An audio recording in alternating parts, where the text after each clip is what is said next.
Okay, welcome to yet another exciting Common Sense podcast. Trying to get the pacing right. I'm kind of in a Goldilocks feedback loop here, so it's either too fast or too slow. Trying to get it just right. So continue to let me know how I'm doing.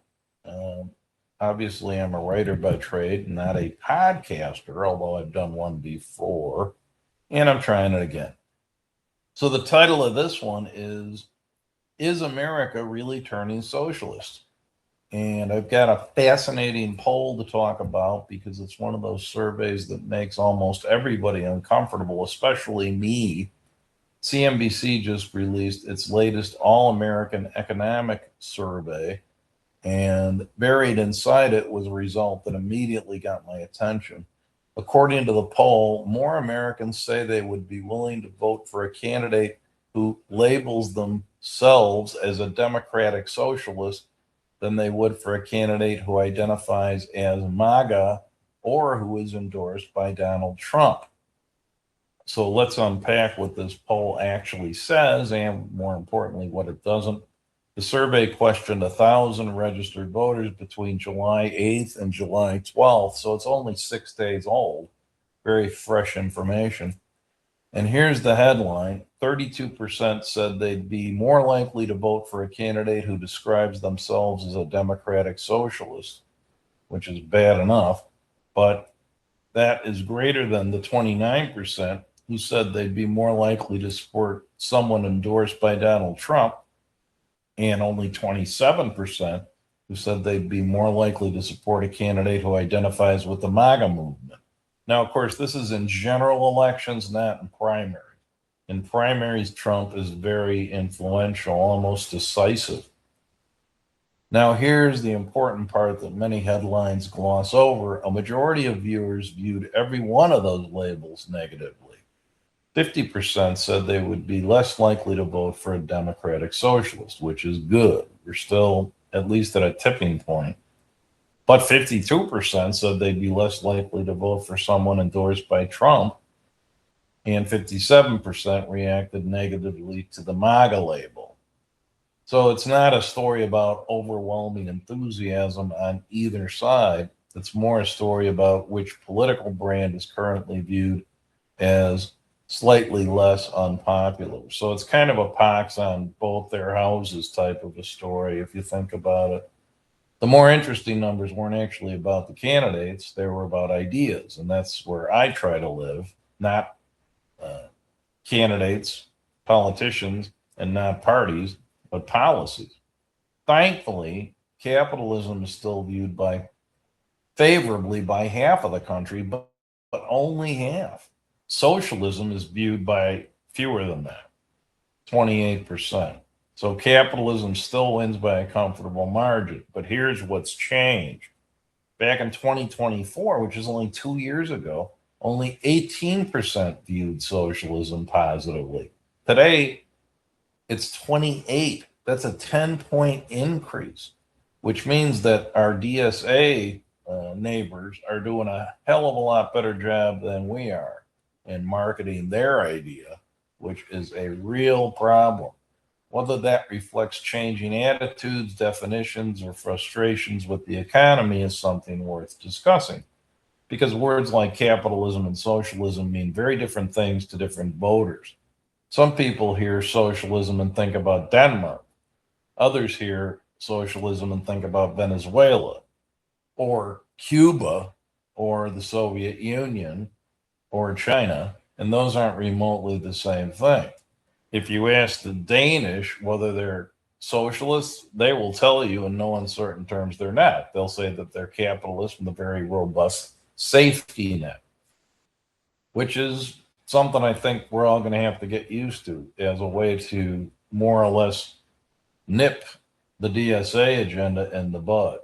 That's how Franklin Roosevelt did it in the 30s, after all. The biggest divide, of course, is generational. It's the young people who are enamored with socialism because, first of all, I don't think they know what it means. And secondly, they don't have any idea because they haven't been taught in school about the horrors of communism. Young adults between 18 and 34 actually prefer socialism over capitalism, which doesn't surprise me at all. It would have 2 years ago, but it doesn't now. Older Americans overwhelmingly preferred capitalism. They want to preserve it. That raises an obvious question. Are today's young voters fundamentally changing American politics, or are they simply doing what young voters have done for generations, holding more idealistic views that gradually become pragmatic as they get older? I certainly hope it's the latter case, and history offers examples of both. People often become more conservative economically after buying homes, paying taxes, raising families, and building retirement savings. And I think part of the problem is that young people are just despairing over the fact that they don't think they can ever do that. And that's why they envy baby boomers so much. And unfortunately, not all of us are so enviable.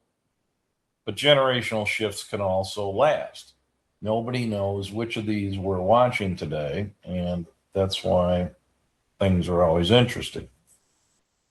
The reason this poll matters isn't because America is about to become socialist, at least hopefully not. It's because political branding is changing.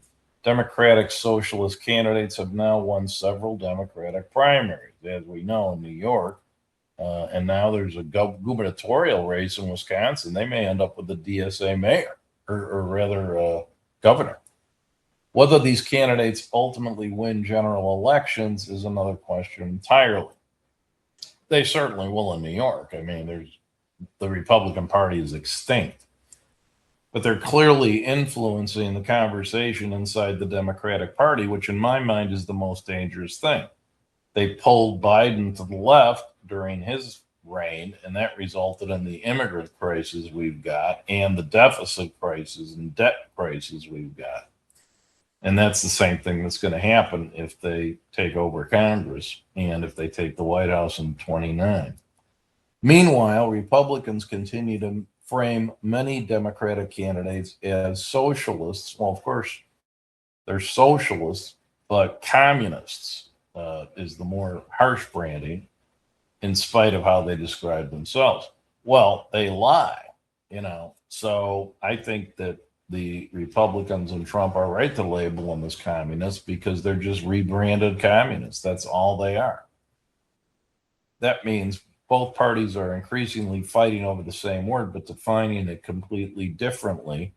And that's the Noam Chomsky school of linguistics and semantics. Their tactic is to get people bogged down talking about definitions, and then before you know it, they forget what they were talking about in the first place. So don't fall for that, is my advice. Now, here's the statistic that really jumped off the page for me. CNBC didn't ask people what they think today. They compared today's results with polling that goes all the way back to 1942. And of course, that was a different war or in a different world.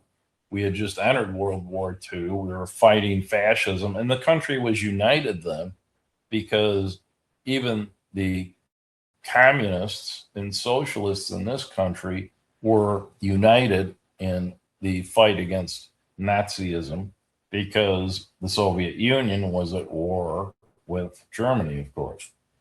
So that's what accounts for the fact that we were so united in that war and less united in every conflict since, starting with Korea and, of course, Vietnam, which was the worst one, and even now against Iran. But back then, only 25% of Americans thought socialism was a good idea. And remember, this is when the Depression was well within living memory of almost everyone who was responding to the poll. 40% said it was a bad idea, and 34% were unsure. Today, 40% say some form of socialism, and that's the trouble. People have different ideas about what it means, would be a good thing for America. 44% say it would be a bad thing. So that's remarkable. support for socialism has climbed from 25% to 40%. Now, granted, that's a long time, but still, the trend is bad and ominous as that gets to over 50%, and it probably will as people age and boomers die, which we will. Opposition has moved from 40 to 44%. So, you know, more people are opposed to it now than were then, which is an interesting statistic.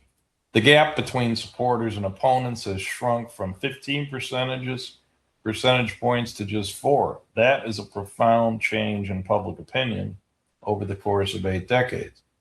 Why is that? One's generational. Few Americans under 40 have any memory of the Soviet Union, the Cold War, or Mao's China. For many younger voters, the word socialism doesn't conjure images of bread lines or the Berlin Wall. It conjures images of Sweden, Denmark, universal health care, and generous benefits. And DSA is feeding them that candy and taking advantage of them. Another possibility is that people aren't embracing socialism so much as they're reacting to the problems they see in today's economy, which are nothing compared to what they were in the 1930s, by the way. When they hear democratic socialism, they may simply hear government should do more. And that's not what it is. If you read their platform, I mean, they basically want to rip up the Constitution. They want to socialize and confiscate private property, including businesses. Bernie Sanders wants to take over 50% of the AI companies. It's just unbelievable. One thing, though, is difficult to deny. The political center of gravity is moving. There's a thing called the Overton window, which is what is acceptable in what you might call polite society. And boy, that is moving to the left. Whether that's a healthy evolution, which I don't think it is, or a dangerous one, is something Americans are going to be debating, hopefully, for many years to come. But this thing is moving pretty fast.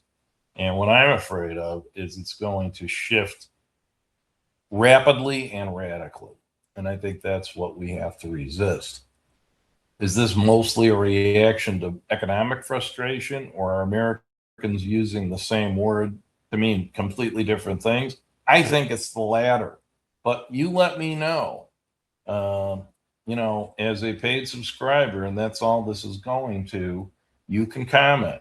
So I'm going to post it after I get done here, and you'll have the opportunity to comment. So let me know. I know that I tend to dwell on this, but I think it's very important. So let me know what you think. Am I panicking here, or am I justifiably concerned? Until next time, I'm George Shay.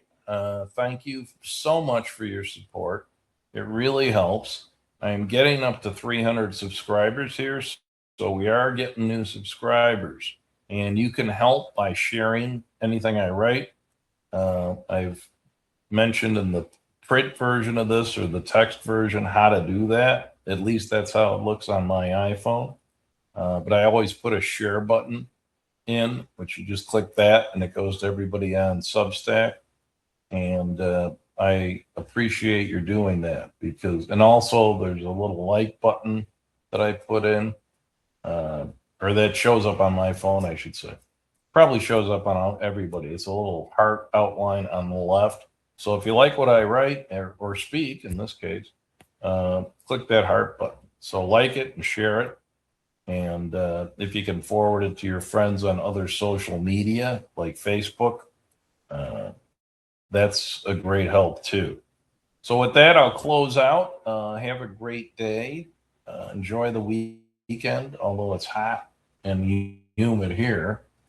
And we will talk to you again soon.